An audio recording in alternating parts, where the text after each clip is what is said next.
ভয়াবহ পতনের পরও মোদি এতটা ক্ষেপেনি। কিন্তু এখন কেন বাংলাদেশের বিরুদ্ধে যুদ্ধে নেমেছে মোদি প্রশাসন?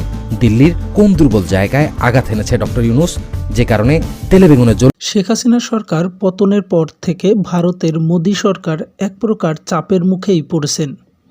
বাংলাদেশের অন্তর্বর্তী সরকারের প্রধান উপদেষ্টা ডক্টর মোহাম্মদ ইউনূস একজন অর্থনীতিবিদ এবং বিশ্ববরেণ্য ব্যক্তি। বিশ্বের উন্নত রাষ্ট্রগুলোর রাজনৈতিক ও অর্থনৈতিক বিষয়ে সম্পর্ক থাকার কারণে অন্যান্য রাষ্ট্রগুলোর সাথে তার ভালো সম্পর্ক রয়েছে। আর এটাই যেন বিষের কাঁটা হয়ে দাঁড়িয়েছে ভারত সরকারের জন্য।